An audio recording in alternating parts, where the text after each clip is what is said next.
Noong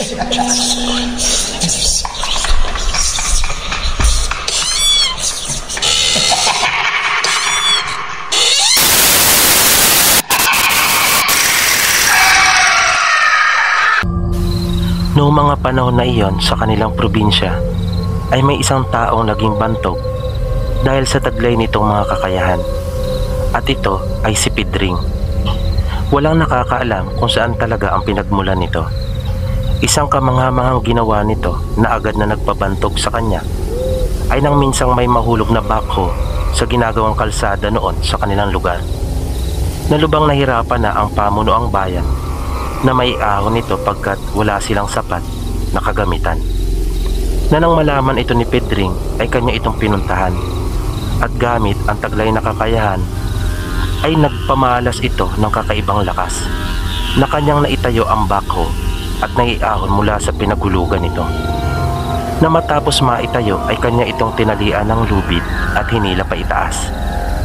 Na kapag ang iba pang nagkukwento ay sinulid lamang daw ang ginamit at hindi lubid, na medyo napangiti ako at nasabi kong sobra naman ang eksaherasyon ng ibang tao kapag magkwento. Pero nakakaaliw talaga makapakinig ng mga kwento, lalo pangat mula sa mga matatanda. Nang masaksihan iyon ng mga taong naroon ay naging kilala si Pedring sa buong probinsya. May ilan ding nakapagsabi na ito ay madalas pumupunta sa isang mahiwaga at misteryosong isla na ang tawag ay Karatong. Nahugiskawa ito na nakataob kung titingnan mula sa itaas ng bundok. Na naging misteryoso ito pagkat mga engkanto di umano ang mga nakatira rito, na maihalin tulad ito sa bantog na isla ng Biringan, na tuwing Biyernes Santo daw ay may lihim na lagusan itong dinaraanan papunta sa isla. Ngunit mas napukaw ang interes ko ukol sa mga karanasan nito tungkol sa mga aswang, na nang minsang nasa isang lamay daw ito ay nagulat ang lahat ng taong naroon, na mula sa kawalan ay bigla na lamang nitong dinakma ang nasa gilid ng ataol, na noong unay wala naman silang nakikita roon, ngunit sa isang kisap mata ay may hawak-hawak na itong tao na hinihinalang aswang dahil na rin sa itsura at ikinikilos nito. At nang kanyang mahuli ito ay pinasuka ng pinasuka hanggang sa mailuwa nito ang sisiw na nasa kanyang katawan, na ang balak pala sana ay aswangin at palitan ang bangkay ng namatay. Na ng mga panahong naroon daw si Pedring sa kanilang lugar ay nalaman nilang marami pala ang may mga lahing aswang, pagkat nahayag ang mga ito dahil sa kanyang kakayahan. Ayon pa kay Tata Selo, nang minsang nagkokopra sila ng kanyang mga magulang at kapatid ay naranasan niyang maihi sa kanyang salawal nang padaanan sila ng aswang. Padilim na daw ng mga pagkakataon na iyon at nauna na ang kanilang mga magulang na umuwi at naiwan silang magkapatid dahil ipinakuha pa sa kanila ang mga nyog na dinugos at pinaiipon iyon. Nang bigla silang nakarinig ng huni ng aswang, mabilis na hinawakan ng kanyang kuya ang itak at sinabing nakikilala nila ito. Ngunit tila hindi ito natinag sa sinabi ng kanyang kuya. Di nagtagal ay nakarinig sila ng pagkaluskos sa makapal na damuhan at unti-unting lumabas mula roon ang isang malaking aso na nakaangil na ito, kaya agad nilang napansin ang mga matutulis ng ngipin nito. Nagsisigaw sila at nang akmang lalapit ito ay agad na silang tumakbo, na doon nga naramdaman ni Tata Selo na napaihi siya sa kanyang salawal sa sobrang takot. Di naman nagtagal at nakasalubong na nila ang kanilang mga magulang, na nang kanilang lingunin ang aso ay nawala na ito at isang ibong kulay itim ang lumipad mula sa lupa at palayo. Dahil sa nangyaring iyon ay humingi sila ng tulong kay Pedring, kaya kinaumagahan ay isinama sila ni Pedring. May pinuntahan sila na wala naman silang kaalam-alam na mag-anak kung saan ang kanilang tungo. Halos may 2 oras na rin silang naglalakad nang may matanaw silang isang bahay Wala silang ideya kung ano ang pakay nila doon. Nang nasa harapan na sila ng bahay ay tinawag ni Pedring ang nasa loob. Nagmagandang araw din muna ito. Ilang sandali pa ay lumabas ang isang lalaki mula sa maliit na bahay nito. At nagtatakang nagtanong kung ano raw ang sadya nila. Mabilis na sinabi ni Pedring na wag na niya uli pang gagambalain ang pamilya ni Tata Selo na nooy 12 anyos pa lamang. Pinagdiinan nitong ayaw na niyang maulit ang nangyari noong nagdaang gabi.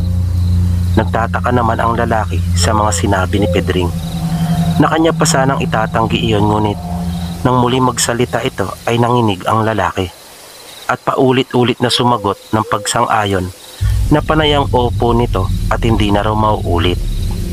Bilang panghuli ay kanya itong sinabihan na makontento na lamang sa mga hayop at wag nang magtangka pa na maminsala ng tao.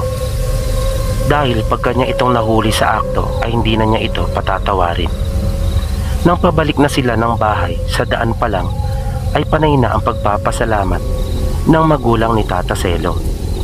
Nang mapansin nilang tila kumukulimlim ay nag-iba sila ng daan pagkat pag bumuhos ang ulan ay siguradong hindi sila makakadaan sa batis na kanilang dinaanan kanina dahil tumataas ang tubig doon at malakas ang agos sa tuwing umuulan.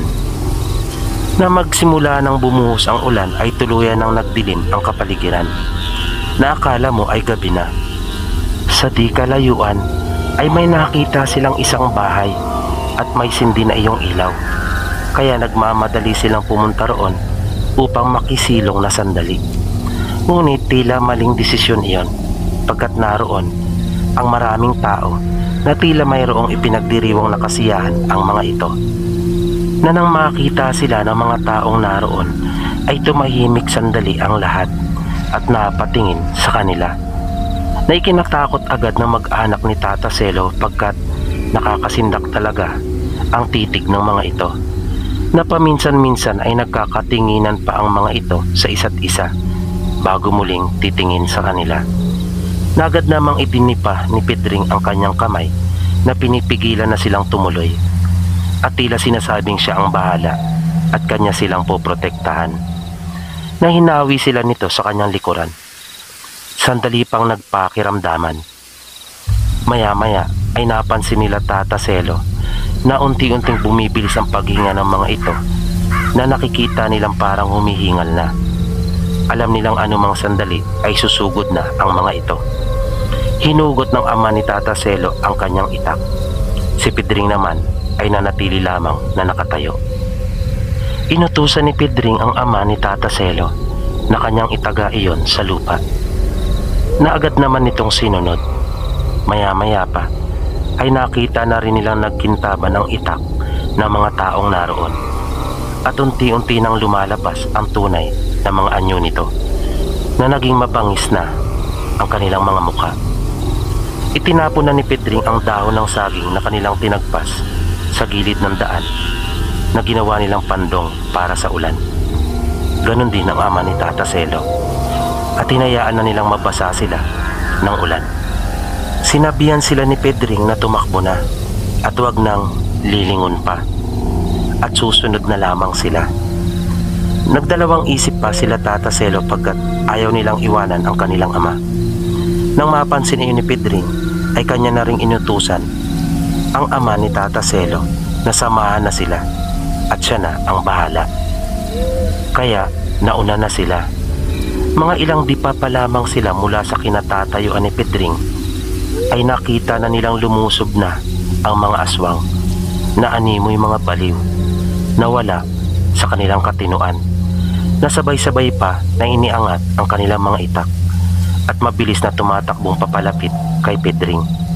Nang biglang sumigaw ito ng ubod lakas at nakita nilang gumuhit ang kidlat at tumama iyon sa lupa, na hindi na nito kailangan pang hugutin ang kanyang itak pagkat sa taglay pa lamang nitong kakayahan ay mga nagsiatrasa na ang mga ito, natakot nang marinig pa lamang ang kanyang malakas na tinig. At ang pangyayaring iyon ay hindi makakalimutan ni Tata Selo, na kahit nga ngayong may edad na siya ay malinaw na malinaw pa rin sa kanya ang mga tagpong iyon at ang kakaibang kakayahan ni Pedring na nang lumipas ang mga panahon ay nawala na lamang din ito doon sa kanilang lugar at walang nakakaalam kung saan ito nagtungo.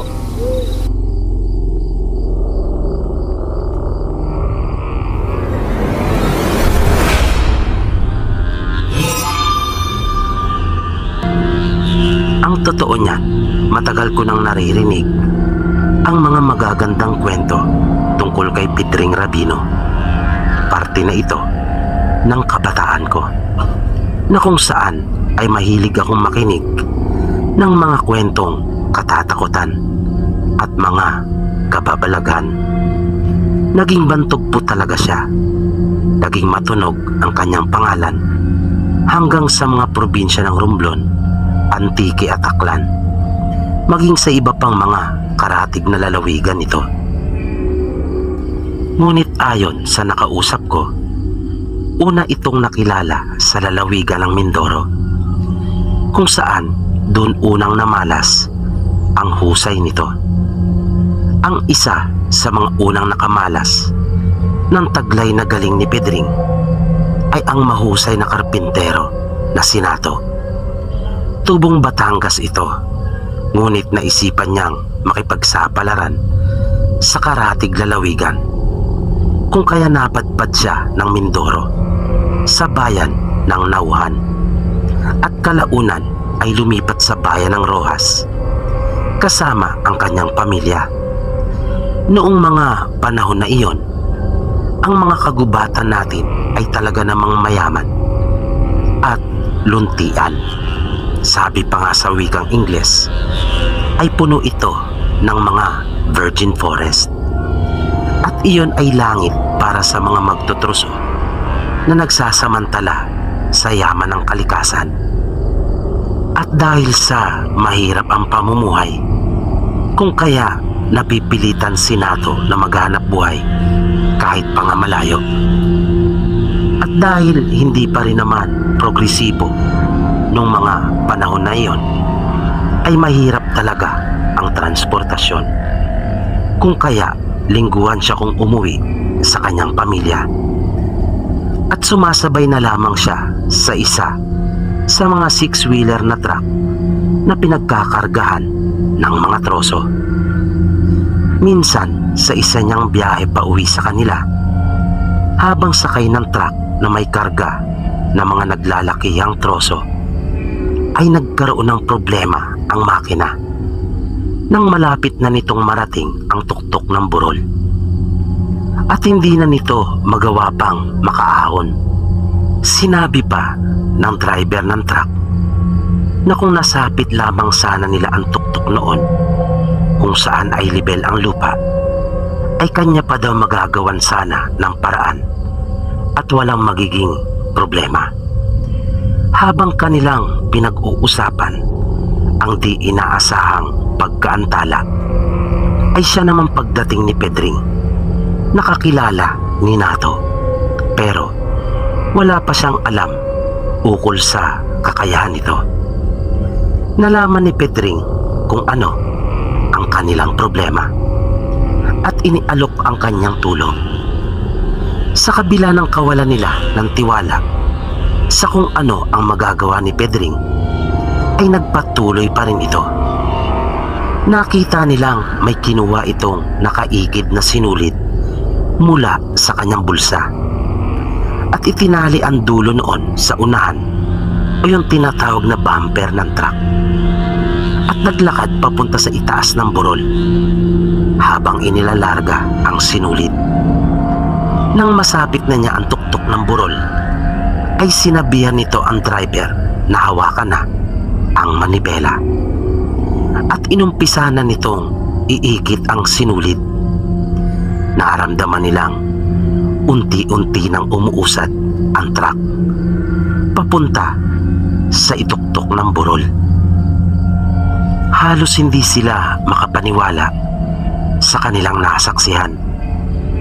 Bumaba ang driver at inayos ang truck, habang si Nato naman ay niyaya si Pedring na sumabay na sa kanila upang hindi na ito maglakad pa.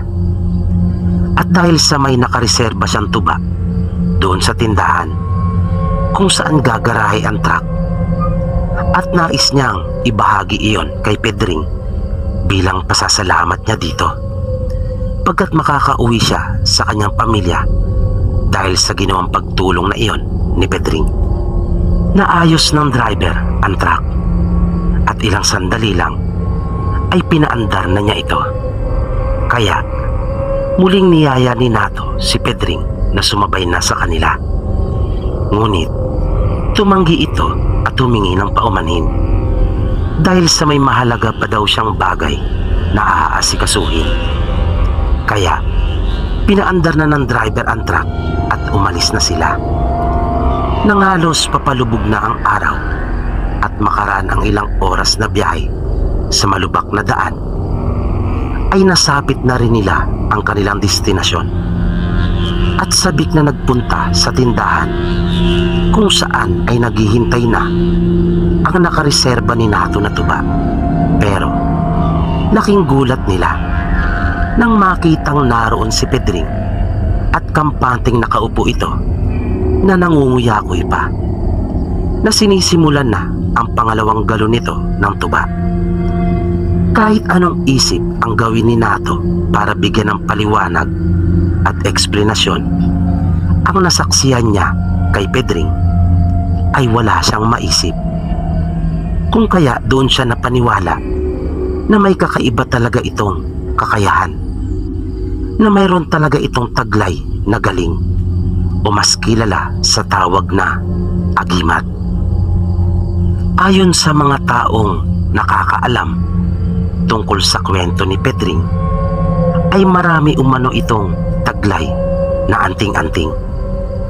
Ang isa na nasa pag-iingat daw nito ay ang agimat niya na nagmula sa tagak.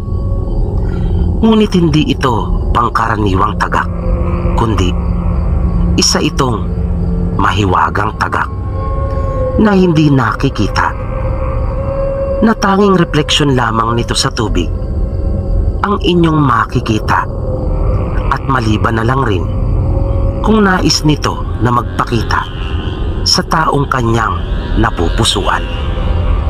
Ayon sa kwento, minsang naglalakad si Pedring sa kagubatan ay napadaan siya sa isang batis, na nang mapatingin siya sa tubig ay nakita niya ang isang tagak na nasa pugad nito.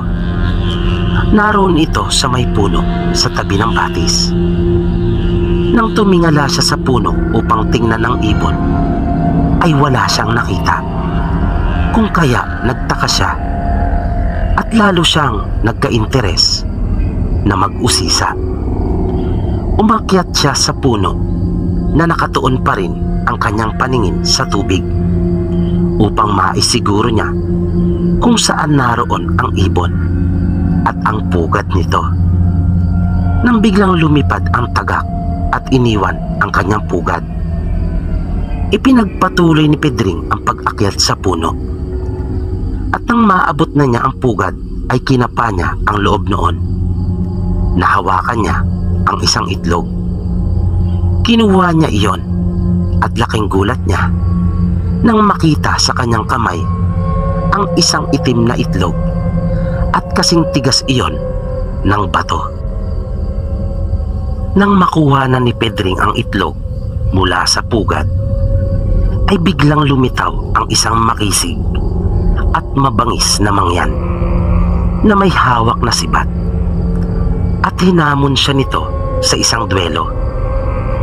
Mabilis na isinubo ni Pedring ang itlog sa kanyang bibig upang malaya niyang magamit ang dalawa niyang kamay.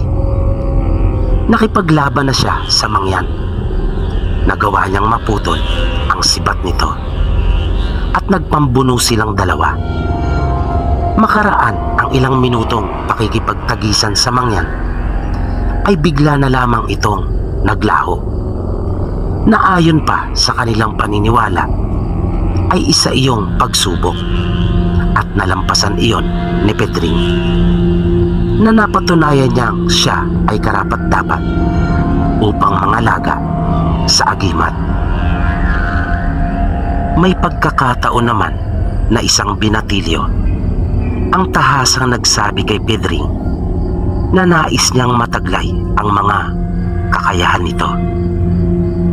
Nais daw niya na mapasa kanya at maangkin ang agimat ni Pedring.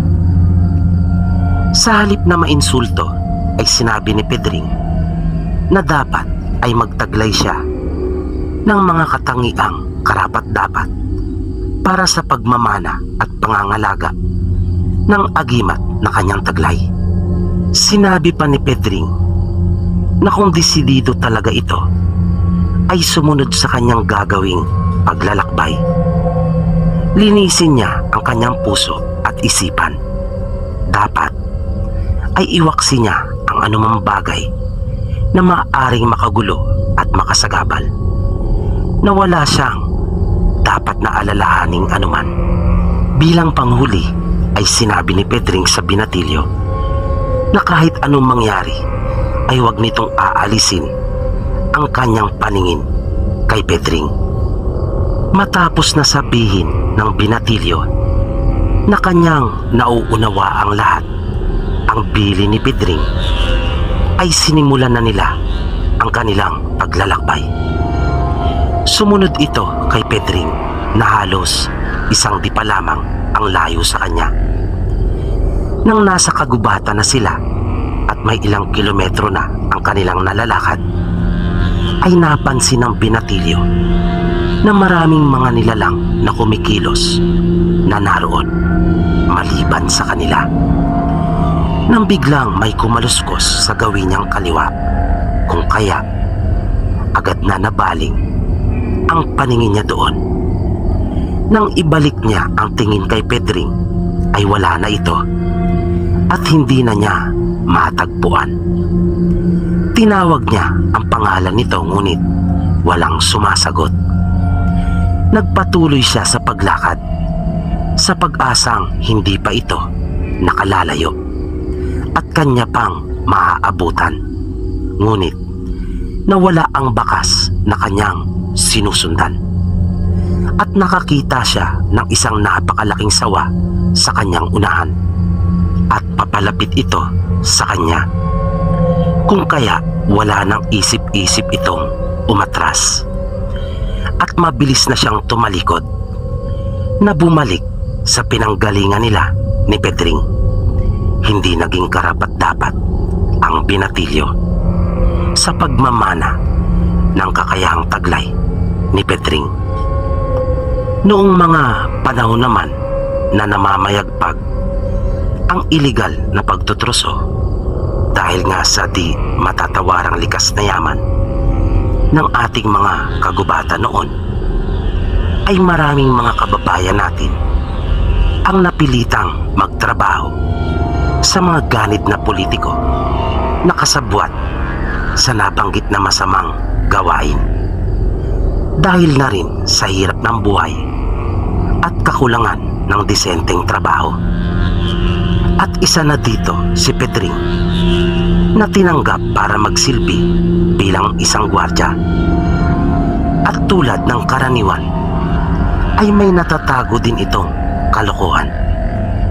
At sa ilang mga pagkakataon ay di sinasadyang kanyang naipapakita ang mga natatanging kakayahan sa mga taong nakapaligid sa kanya kapag siya ay nagbibiro at gagawa ng kapilyuhan. Minsan, isa sa mga bulldozer na ginagamit sa pagtutruso ang lumubog sa putik dahil sa malakas na pag-ulan noong nagdaang gabi. Nang makita ito ng mga trabador, ay naisipan nilang bumalik sa kanilang barracks upang kumuha ng mga lubid. Nang sa ganon ay maiahon iyon sa putikan. Pagbalik ng mga ito sa barracks ay nagtaka si Pedring kung bakit nagsiuwian agad ang mga ito. Doon niya nalaman na kukuha lang pala ang mga ito ng lubid para maiahon ang bulldozer. Sumama siya sa kanila at pagdating doon sa lugar ay nagmasid siya sa kung ano ang gagawin ng mga ito.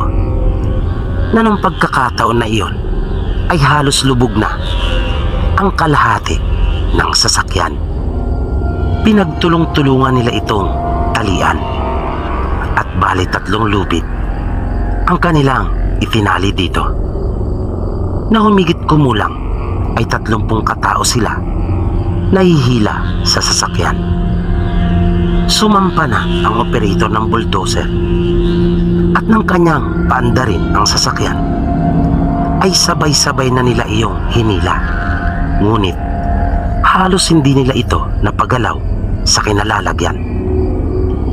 Sinubukan pa nilang minsan ngunit parang lalo lamang itong lumulubog.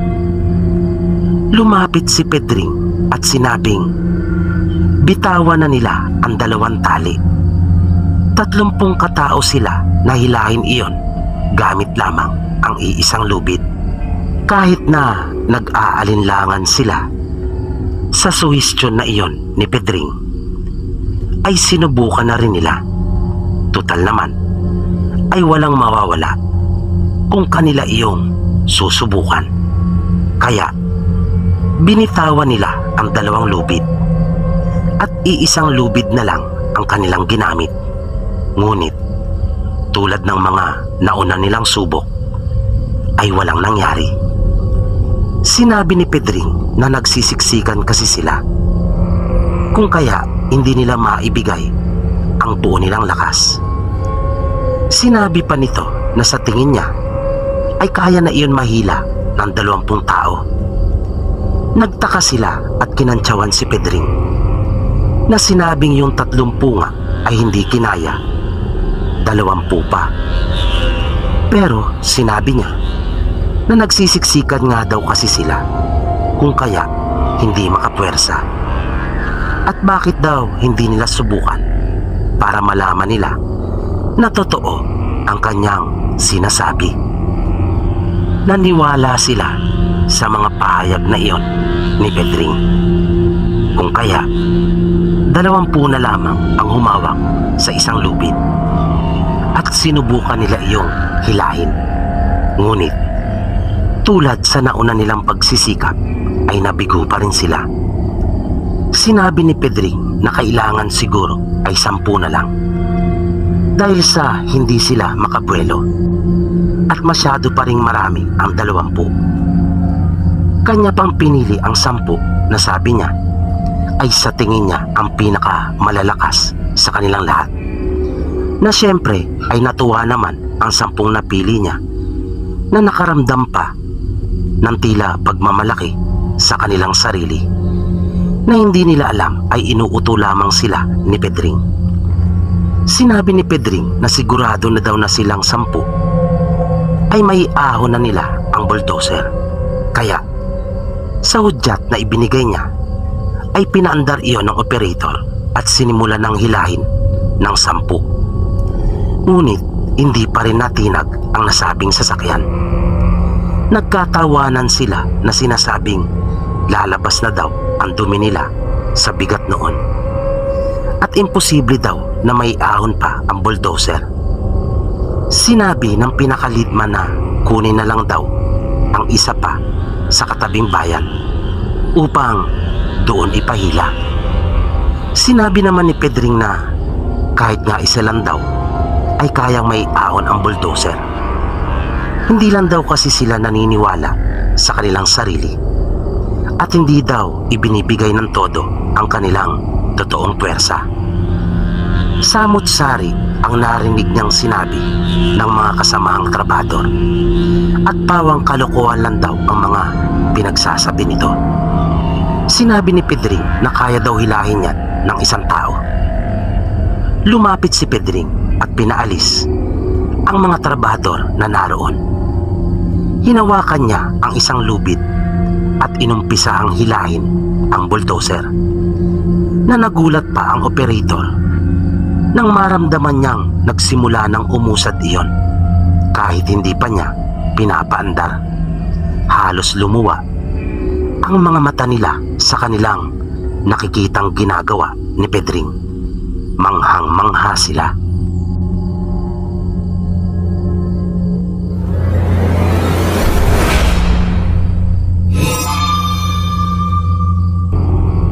Sa iba namang pagkakataon ay minsan pang namalas ang taglay na kapangyarihan ni Pedring nang minsang maiwan itong mag-isa sa imbakan ng mga troso. Abala noon ang lahat ng mga katrabaho niya sa pagputol ng mga kahoy sa kagubatan at sa paghahatid ng mga ito sa kiskisan. Isang truck na punong-puno ng mga troso ang palabas mula sa bodega upang dalhin sa sawmill, at pinagbuksan sila ng gate ni Pedring. Nakita nila noong mag-isa lamang ito sa kanyang poste. Makaraan ang halos may isang oras ay nagtaka ang driver at pahinante nito nang makita ang isang pamilyar na mukha na nasa maliit na tindahan sa may kanto sa unahan at umiinom ng tuba. Iyon ay walang iba kundi si Pedring.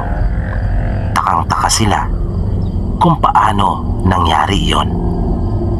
Paanong nakarating ito kaagad doon, gayong ito rin ang siyang nagbukas ng gate para sa kanila. Ngunit ayun nga at nauna pa sa kanila na umiinom na ng tuba doon sa may tindahan. Makailang ulit pa nila itong sinipat na mabuti at hindi sila maaaring magkamali. Isang truck naman ang paparating mula sa bundok upang maghatid ng mga troso sa bodega, at nagkasalubong sila sa mismong tindahan. Sinenyasan nila ang driver ng isang truck na huminto. Inutusan ng driver ang kanyang pahinante na bumaba at sumakay sa kabilang truck upang bumalik sa bodega, sapagkat walang tao roon dahil si Pedring ay nasa tindahan at umiinom ito ng tuba.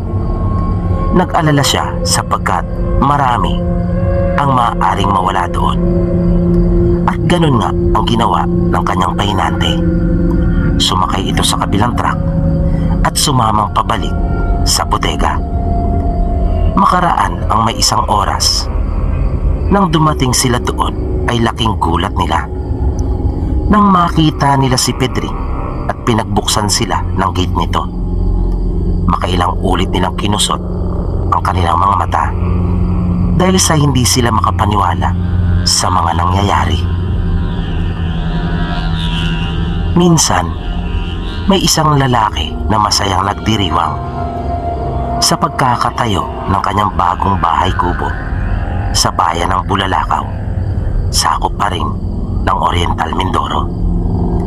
Hindi na lamang natin babanggitin ang kanyang buong pangalan bilang pagbibigay respeto. Ngunit sa mga nakakaalam ng kwentong ito ay kilala nila kung sino ang taong iyon. Tawagin na lamang natin siya sa pangalang Eddie. Nayari ang kanyang bagong tahanan sa pagtutulong-tulong ng kanyang mga kapitbahay sa pamamagitan ng tradisyon na bayanihan. At syempre pa, may handaan, maraming pagkain at inumin na pwede nilang pagsaluhan. Ang lalaking ito ay kilala sa pagiging marahas at bayolente kapag nasa impluwensya siya ng alak, na naghahamon kapag ito ay nalalasing. Nang matapos na ang kasiyahan at nagsiuwian na rin ang kanyang mga kapitbahay, ay naisipan ni Eddie na maglakad-lakad. Ganito daw talaga kasi ito kapag nalalasing, ayaw manahimik. Sa daan ay nakita nito si Pedring na matalik na kaibigan ng kanyang lolo, at nalalaman niya ang ukol sa mga kakayahan nito. Patakbo niya itong sinundan, at dala ng kanyang kalasingan ay may pumasok na hindi maganda sa isipan nito, at iyon ay ang hamunin si Pedring sa isang away upang subukan ang anting-anting nito. Hindi naman siya pinansin ni Pedring dahil nga sa nakita siya nitong wala sa wastong kaisipan, at sinabihan niya si Eddie na lasing lang ito. Tila hindi naman nagustuhan ng isa ang sinabi na iyon ni Pedring, na nainsulto ito, kung kaya lalo itong nagalit.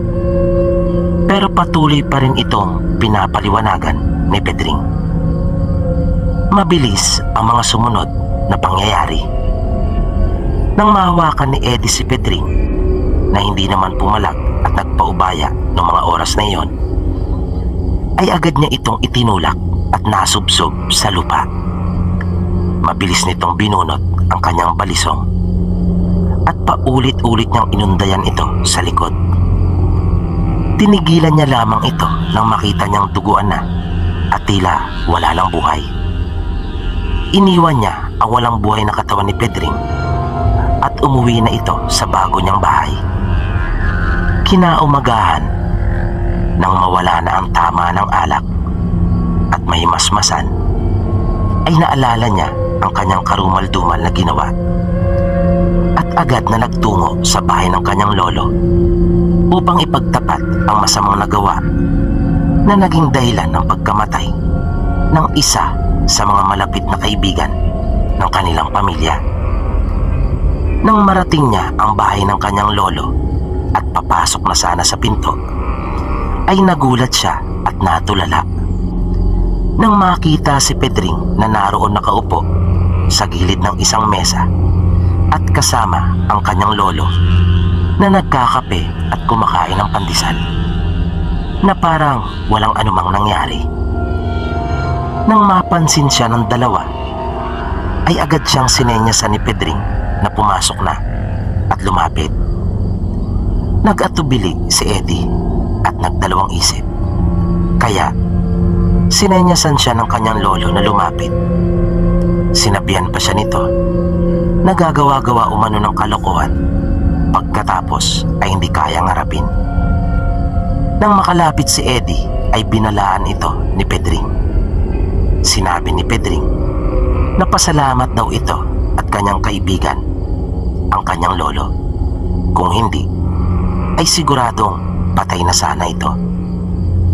Pinaalalahanan pa niya ito na wag nang uulitin at magbago na, dahil baka hindi na siya swertehin sa susunod na maghamon pa siya ng away. Sa modernong panahon natin ngayon, na kung saan ay laganap na ang teknolohiya at namamayagpag ang iba't ibang mga kasangkapang ginagamit at may kakayahang maimpluwensyahan ang ating mga pag-iisip o di kaya naman ay imanipula, na naaabot ultimo ang kasuluk-sulukan at pinakaliblib na lugar sa ating bansa, ay siyang dahilan kung bakit mabilis na kumupas ang ukol sa mga bagay na ito.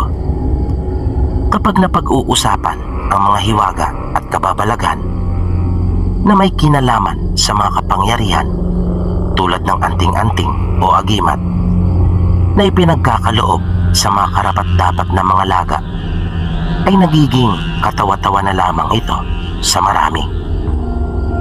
Subalit, ang mga kwentong katulad nito ay nananatili. Kahit pa nga ang mga tauhang binabanggit na minsang nakakitaan ng mga kakayang ito ay matagal nang wala. Para sa akin, ang mga pagsasalaysay na katulad nito ay isa pa ring makulay at mahalaga. Hindi dahil sa mga anting-anting o agimat lamang na kanilang minsang tinaglay, kundi dahil mismo sa kwento na kung saan binibigyan tayo ng pagkakataong minsan pang masulyapan ang mga pangyayari noon, na tumatalakay kung paano simpleng namumuhay ang mga tao. Yung diwa ng kaisahan at pagtutulungan sa isang komunidad o baryo, maging yung mga paghihirap at pagsubok na pinagdaanan noon, at yung walang kamatayang pakikipagbaka ng kabutihan laban sa kasamaan. Hayaan niyo pong ipagpatuloy ko pa ang pagbabahagi sa inyo ng mga kwento kung saan ay minsan pang namalas ang kakaibang kakayahan ni Pedring. Noong mga panahong sinisimulan ng ayusin ang mga pangunahing daan sa Mansalay, ay may grupo ng mga construction worker ang kasalukuyang naglalatag ng aspalto sa daan. Nakita ng isa sa kanila ang paparating na matanda. May hila-hila siyang kalabaw, na kung saan ang kalabaw naman ay may hila-hila ring mga bagong tagpas na kawayan. Mahaba ang mga iyon na aabot siguro sa 20 talampakan at talagang malalaki. Sa pag-aalala ng manggagawa na baka tamaan ng mga dahon o ng mga sanga ng kawayan ang bagong aspaltong daan at masira iyon, ay kanyang sinabihan ang matanda na lumihis na lamang ito ng daan. Nang tiningnan ng matanda ang itinurong daan ng lalaki, ay naisip niyang mas mahirap iyon, na maaari pang sumabit ang mga kawayan sa mga halamang naroroon, na lalong magbibigay sa kanya ng sagabal at lalo lang siyang maaantala. Idagdag pa na mas malayo iyon at hindi patag, kung kaya maging ang kanyang kalabaw ay lubhang mahihirapan. Kaya inalis ng matanda ang mga kawayan sa pagkakatali sa kanyang kalabaw. Tinalian niyang mabuti ang mga kawayan ng lubid. Pumunta ito sa gawing gitna ng mga kawayan na kanyang tinalian, at walang anuman sa kanyang binuhat iyon. Naglakad ito na sinisiguro at iniingatang walang anumang dahon o sanga ng kawayan na sasayad sa kabilang bahagi ng daan na mayroon ng aspalto. Gulat na gulat ang mga manggagawa na nakasaksi sa kakaibang lakas na ipinakita na iyon ng matanda. Dahil sa hindi maitagong tuwa ng lalaki, ay kanyang nilapitan ang matanda nang itinatali na nitong muli ang mga kawayan sa kanyang kalabaw sa kabilang dulo ng daan. Nakiusap siya sa matanda na kung maaari ba daw niya siyang mayayang mag-inom sa malapit na tindahan kapag natapos na ito sa kanyang mga ginagawa. Nalungkot ang lalaki nang tumanggi ang matanda. Sinabi nito sa kanya na kung gusto niya ay siya na lamang di umano ang kanyang yayayain na pumunta sa kanyang bahay upang doon sila mag-inuman. Walang mapagsidlan ng kasiyahan ang lalaki. Kinahaponan ay pumunta nga siya sa bahay na itinuro ng matanda. Ang lalaki ay isang taong malapit sa inyong lingkod na nagkaroon ng pagkakataong makaharap ng personal si Pedring Rabino noong mga panahong may edad na ito. Nung nag-iinuman na sila, ay di niya maiwasang magtanong ukol sa kanyang nasaksihan na kakaibang lakas ng matanda. Hindi naman ito ipinagdamot ang mga kasagutan sa kanyang mga katanungan. Sinabi niyang ang anting niya na iyon ay nagmula sa ngipin ng isang kalabaw. Ngunit hindi raw iyon karaniwang kalabaw, kundi isang tamaraw nakatutubo sa Mindoro. Pagtatapat pa ni Pedring, maaaring magtamo nito kung iyong makukuha ang unang ngipin nito na malalagas. Ngunit hindi daw iyon ganong kadali, dahil sa natural na umano sa mga kalabaw ang lunukin iyon, dahil sa taglay nitong kapangyarihan, na baka mapunta daw kasi ito sa hindi karapat-dapat. Maaaring makuha mo iyon sa pamamagitan ng pakikipagpambuno sa kalabaw, maliban na lang kung ikaw ay karapat-dapat at nagtataglay ng isang malinis na puso. Ang pagiging desidido di umano ay hindi sapat sa pagtatamo ng mga agimat. Isa lamang iyon sa katangiang dapat na taglayin ng mga ngalaga sa anting. Ang pinakamahalaga umanong sangkap ay ang pagkakaroon ng malinis na puso at mabuting kaisipan, na iyon ay gagamitin mo sa kabutihan at hindi sa anumang bagay na masama. Ipinagtapat pa ni Pedring sa kanya na minsan na rin siyang natalo ng isang mangyan dahil sa pagiging tuso ng kanyang nakalaban. Iyon naman daw ay tagisan lamang ng galing habang sila ay nag-iinuman, na ang gagawin ng isa ay papantayan o kung maaari ay higitan pa. Nagsimula ang lahat pagkukwento niya sa mga simpleng kakayahan lamang, tulad ng pagdapo o pagtuntong sa kugon na madali nilang nagawa pareho, ang biglaang paglaho sa paningininuman at marami pang iba, tulad ng paggamit ng kutsilyo at baril na kung saan ay hindi sila tinatablan. Ang kanyang ikinatalo sa mangyan ay nung sinubukan niyang paliitin ang sarili at pumasok siya sa isang bote ng gin, na dahil sa nalalaman ng mangyan na hindi niya magagawa o mapapantayan ang ginawa na iyon ni Pedring, ay kanya na lamang tinakpan ang bibig ng bote, na naging dahilan iyon para mahirapan si Pedring na makahinga sa loob, kung kaya itinaas niya na lamang ang kanyang kamay bilang tanda ng pagsuko, dahil sa nahihirapan na siyang huminga sa loob ng nasabing bote. At dito po nagtatapos ang kwentong itinampok natin para sa araw na ito.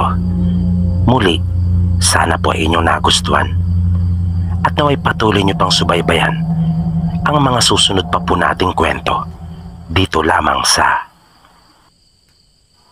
Mga Totoo